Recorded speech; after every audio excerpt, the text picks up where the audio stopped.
Relationship green flags. I think we should fixate and talk about this more than the trendy red flags that we see in relationships and dating and marriages and even friendships and connections. Recognizing a healthy relationship, it's not just about the absence of conflict. Instead, it's about the presence of other key positive dynamics. So things such as paying attention to the speed at which the relationship progresses, the space of independence that each of you maintains is so crucial.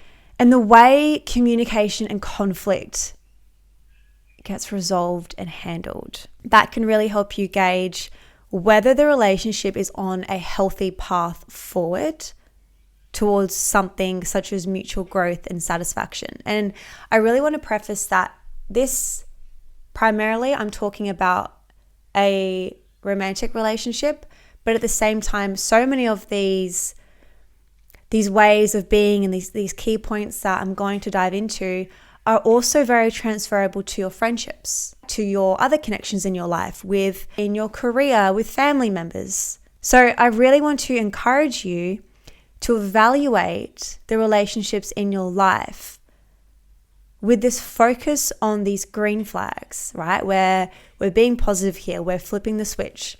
These are elements that are crucial for a really strong and lasting relationship.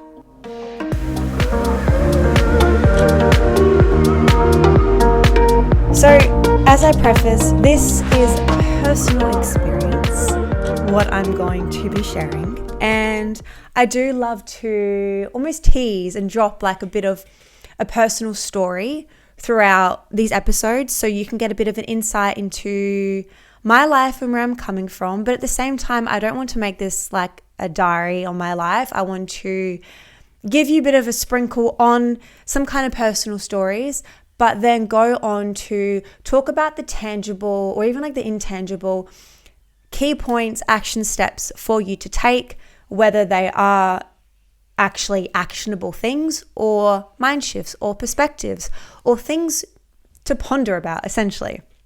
So the first one I'm going to dive into is a healthy speed, not moving too fast. So once upon a time, I was in a relationship with somebody and they proposed to me within 6 months of us dating. Now, to any person, including myself, that was deemed as too fast. Okay?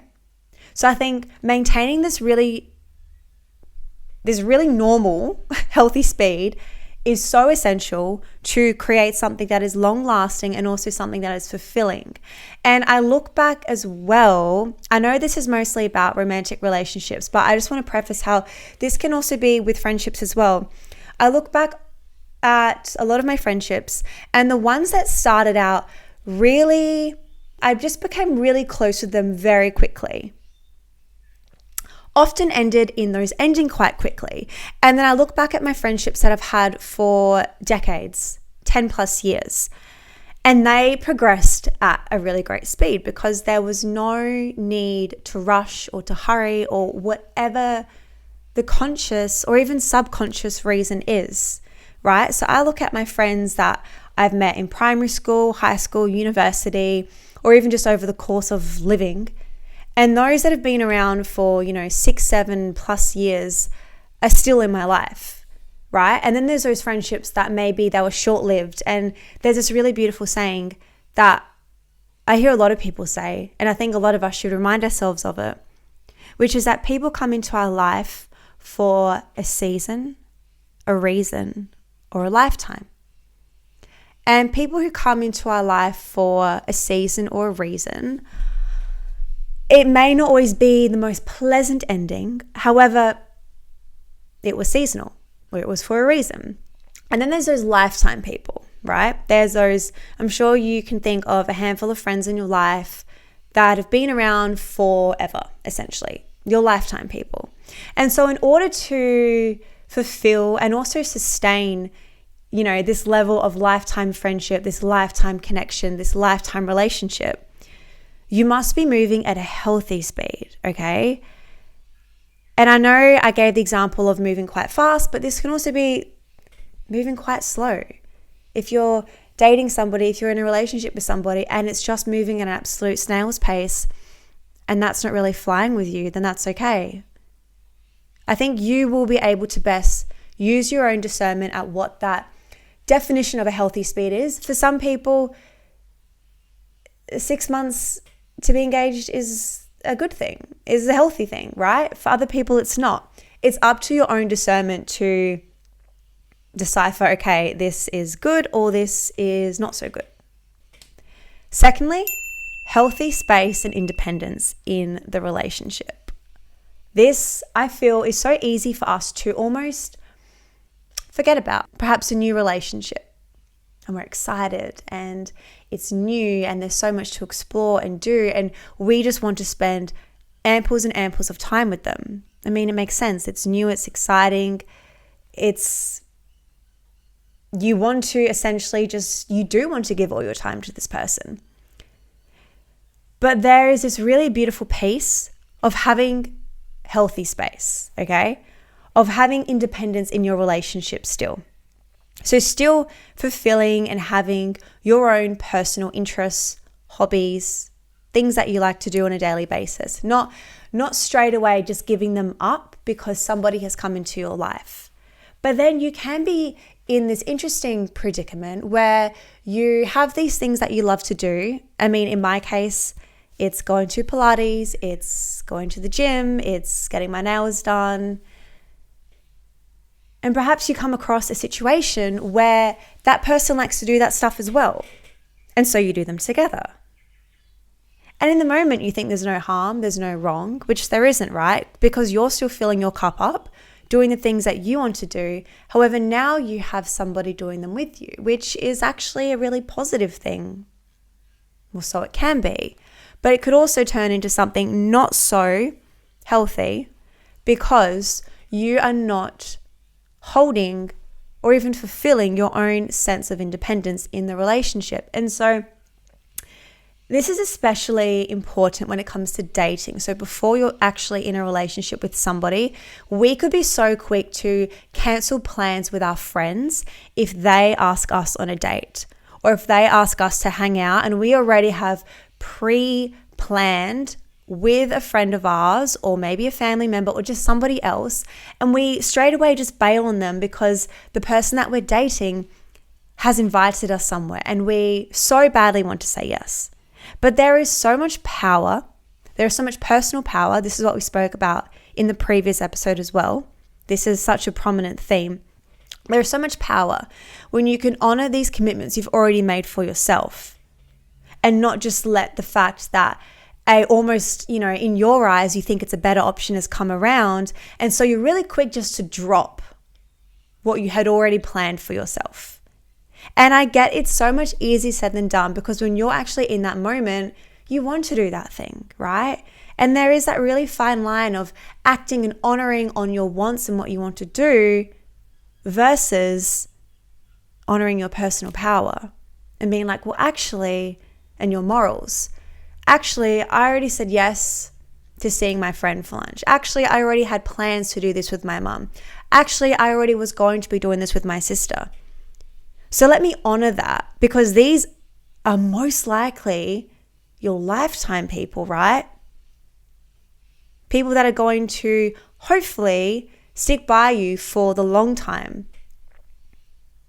These are the people that you really need to prioritize.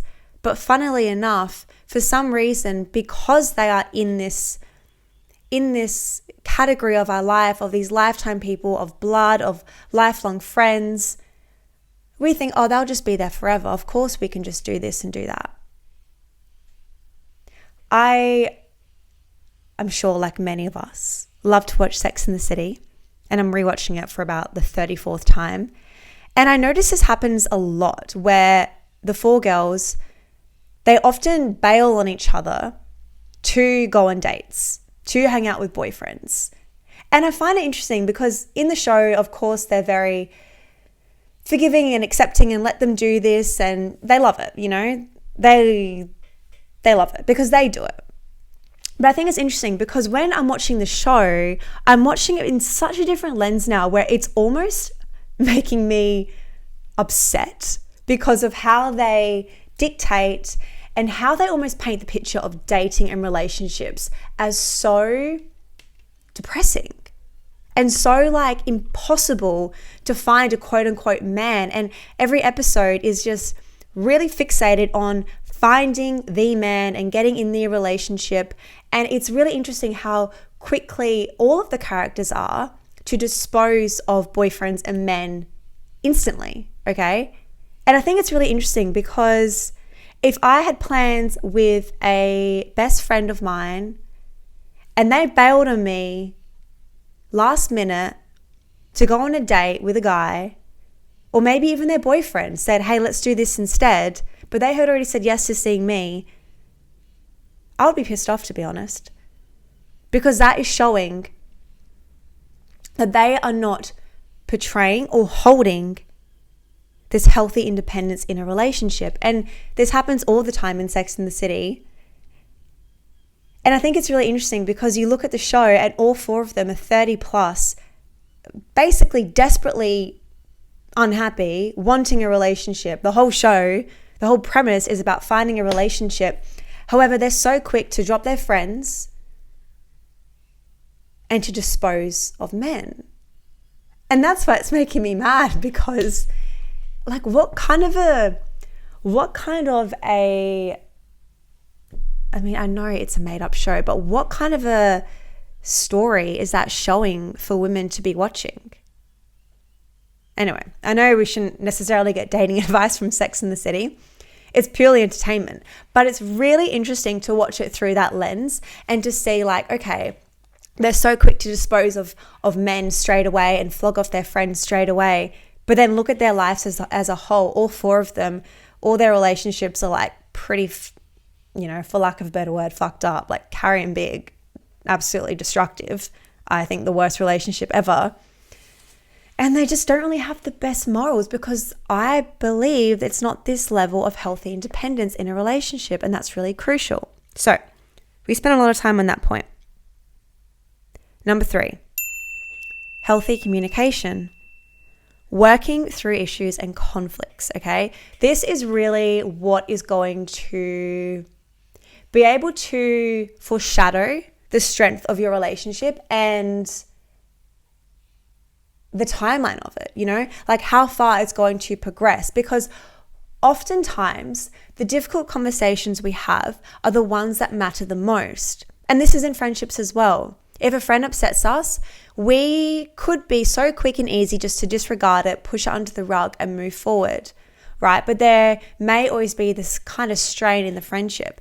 And this is the same in relationships, when we can just be so quick to push it under the rug and to act just to kind of pretend like nothing happened. And I've been in this situation quite a few times recently where I really value and appreciate healthy communication. When there is a conflict, an issue, getting to some kind of resolution, getting to the root cause, getting to the point where both people are satisfied, okay? Not just one person is happy and one person is not happy with the outcome, because it needs to feel like a win-win, not a win-lose, right? And I've been in situations very recently where I want to work through a conflict or an issue, get to the root cause. Okay, why do you feel this way? Why did this happen? And the other person kind of just wanting it to pass by, We're sitting, just imagine you're facing face to face with this person. You're trying to resolve some kind of conflict, and the other person just wants it just to kind of go past them. Just let other people pick up the mess, fix the issue. They personally don't want to do that. And so it's not going to work if one person doesn't want to do it, because you can't change people, okay? That was a big theme of last week's episode. So getting to the point where you're both happy with the resolution, whatever that may look like. I think I read this in a book. What was it called?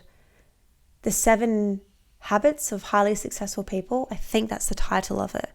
And it has this chapter all about negotiation, essentially, in our personal relationships, and how you need to strive to a win-win where both people are winning, okay? Not a win-lose where, oh, this is an issue, fix this, change this about yourself, I win, I get what I want. But the other person is like, wait a minute, I needed to change this and do that.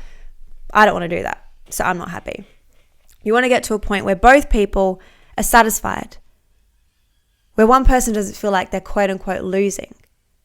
And so if we can sustain and build this sense of healthy communication, you're only going to go so much further in your relationship and really build more beautiful green flags in your relationships. So I really hope these 3 points sparked some kind of insight, perspective, perhaps shifts or changes that you want to focus more on or hone in more on in terms of green flags in relationships. So healthy speed, healthy space, and healthy communication. Focus on the good. Focus on the good aspects. Don't fixate on the negative, on the red flags in relationships. And I'm going to leave you on a bonus idea that's just come to me now. Not an idea, on a bonus little nugget, we'll call it. Focus on what you know to be true, not what you think is true. Because more often than not, we can get swept away. We can get caught up in the what ifs, in the fantasies. But instead, bring yourself back down to reality, okay? Ground yourself, drop back into the moment. And to do this, it's building that resilience piece. It's doing things to honor your mental, your emotional, your physical well-being. And start to focus on what you know to be true, not what you think is true. Because that is what is going to really help you decipher, okay, is this healthy or is this not so healthy? Is this the right thing or is this not the right thing? And remember, there is no essentially like right or wrong, good or bad. It is completely up to your own discernment. But you get to decide, this is good, this is bad, this is right, this is wrong, based on your beliefs, your values, your morals. So that's a fun little bonus nugget. I'm going to love and leave you there. My name is Isabel Rose Prestia. I hope you enjoyed this episode. If you did, be sure to subscribe to the podcast and share this episode with a friend of yours that you think will also find value in it.